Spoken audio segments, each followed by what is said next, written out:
So we know the issues, we know about energy, we know about the border, we know Joe Biden doesn't know what he's doing. We know all that, we get all that. But why do this? Why do this here tonight with Legacy PAC? Because there's a whole lot of people who have the passion to save this country who need help getting off the ground. The purpose of Legacy PAC is to save America. That's our mission. That's what we really want to do because America's worth saving. I am by trade, I'm a cybersecurity engineer. Okay, so this is my first run in politics. We need more conservative Republicans standing up and fighting for the Constitution. We're an America First PAC, and we want to promote and help our up-and-coming candidates, and we're going to be holding the line for President Trump. I joined the Army at 17 years old. My first day at my first unit, which was 25th Infantry, was September 10th, 2001.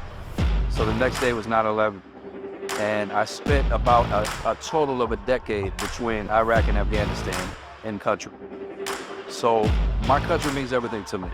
When I realized that if people like myself who don't want to be politicians don't start stepping up and taking these seats, that nothing's going to change, then I said, okay, I'll do it. Who deserves to lead the people of this country more than those who serve this country? So I'm behind every one of them. So let's make sure we get more veterans into power. I'm all for it.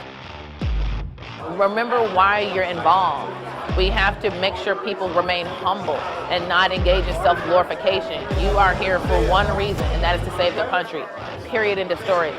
And for those candidates who are looking uphill and wondering how, keep your head down, focus on the target, and outwork everybody. And I promise you, you're not gonna lose. You're either gonna win on election night or you change the game on election night. So God bless you guys. Thank you so much, Legacy PAC. Thank you, Legacy PAC.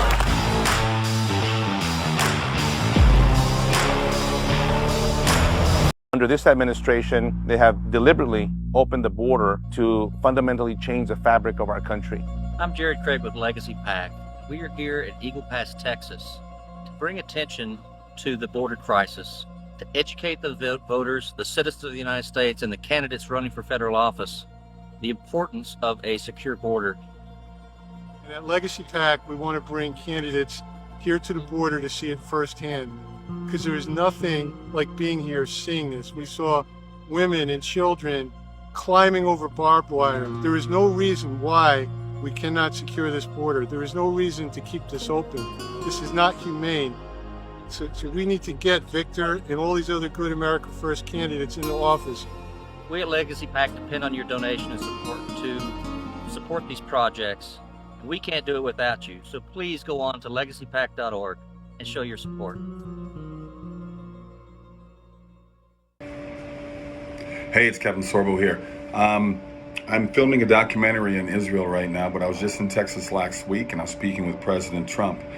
And I just want to let you all know that President Trump does love our veterans, so please support our veterans and visit VFAF.org. That's VFAF.org. God bless. Thank you. Hi, Veterans for America First. It's Kellyanne Conway here in Palm Beach, Florida, saying thank you so much for being on the front lines of freedom. Keep up the great. Hey folks, it's John Rich here, Veterans for Trump, incredible organization. We love our vets. Without men and women willing to sacrifice and die necessary for our country, we wouldn't have a country. We all know that. Much respect and much love. God bless you. Thank you so much. That is wonderful. And thanks for all you guys do. You're amazing. It's wonderful to be a part of this Veterans for Trump family. So keep staying strong. We have a country to save. I'm Lieutenant General Michael T. Flynn, and I am Veterans for Trump. And Stan, where's Stan? Stan is with Veterans for Trump. Thank you, Martha.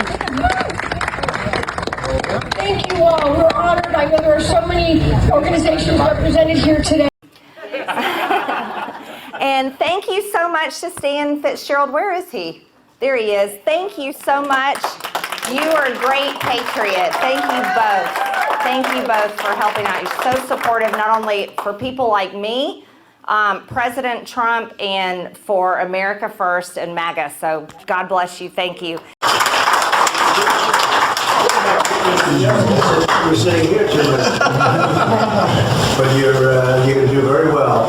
And I just had somebody write down, first of all, James and Sarah Pritchard, thank you very much. Yes. Great job. Thank you. We appreciate all the help. Stanley and Donna Fitzgerald. Right here, sir. Thank you very much. It's great. It's great that you're with us. Mike Acton. Hi, this is Stan Fitzgerald, Veterans for Trump, and I'm here with Dillon Blevins, who is running for State House in Ohio.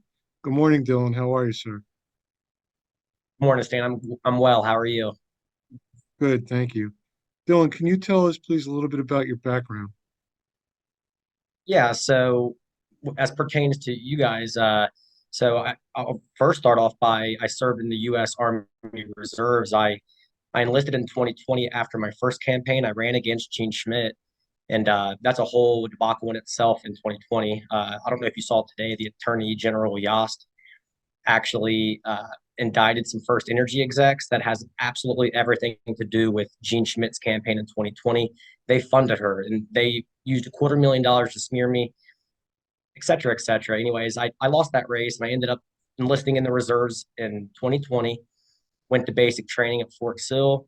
It was a wild time to join the reserves in 2020 during the pandemic, during the George Floyd riots.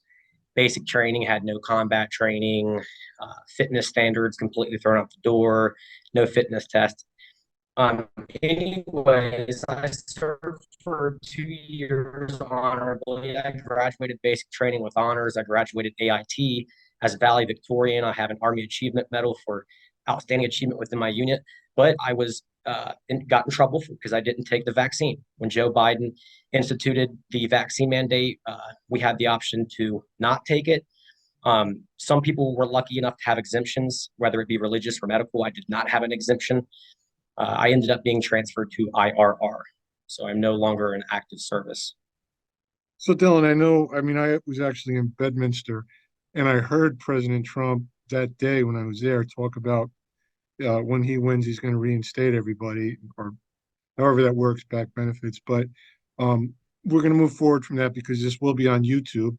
And if we get too deep into this, they're just going to remove the interview. So let's Sure. Other than the vaccine mandates, I know you're fighting for medical freedom. Talk about, please, some of the other policies you want to work on. Yeah, so I want to work with the Republican caucus. Highest priority is to get a good Speaker of the House. Jason Stevens, killed us on issue 1 and then ended up hurting us on pro-life real bad. So I'd like to help find a better speaker who will help us on issue 1. I'd like to get the backpack bill passed. I'm with part of the Republican caucus that wants to get rid of the state income tax, want to get like Florida. There's a lot of good things that we can do as a Republican caucus if we have some representatives who aren't partnering with the Democrats, as my opponent Gene Schmidt is. Well, we definitely appreciate your service and your fight against the establishment. Speaking of fighting against the establishment, that started in 2015 when the president came down the escalator. And now, he's facing Banana Republic indictments from across the country in multiple states. Friends of ours here in Georgia under indictment with him just for speaking their mind about results, how it came out. What are your thoughts about the weaponization of the DOJ and state level prosecutors against the president and people like yourself? Well, it's been a witch hunt since day one, whether it was the Russia collusion, and every time something they try to use against them fails, they just come out with something else. Was the quid pro quo, the Russia collusion. Now we've moved on to an insurrection that we know that there was FBI operatives within the crowds helping people into the Capitol building, opening doors, the Capitol Police opening doors and helping people join. It's been a witch hunt against Trump since 2016. When Trump came down that escalator, as you mentioned, I've been a Trump supporter since then. I remember jumping on eBay and buying Trump bumper sticker before Trump bumper stickers were even everywhere. Trump rallies are my favorite thing. I can't wait for Trump rallies to get back here in Ohio, here around March time when it becomes primary season. They've tried to deplatform him. They took him off Twitter. They've taken him off Facebook. And, he just keeps fighting, keeps punching back. I completely support Trump and any opposition against him. Well, the opposition against him is the establishment and who you're going against. So that's why you've earned our national endorsement. So you have our organization's full backing. We'll get that out on social media and on the website shortly. All right. Thank you, Stan. You're very welcome, Dillon. We appreciate it. And how could people across the country find your website? They can look me up at blevinsgop.com. Again, that's blevinsgop.com. And I have a little bit about my back history, more about my professional work experience, some things I'm looking to do. So check out my website. We appreciate you, sir, and we'll talk again soon. All right. Thanks, Stan. You're welcome. Take care now.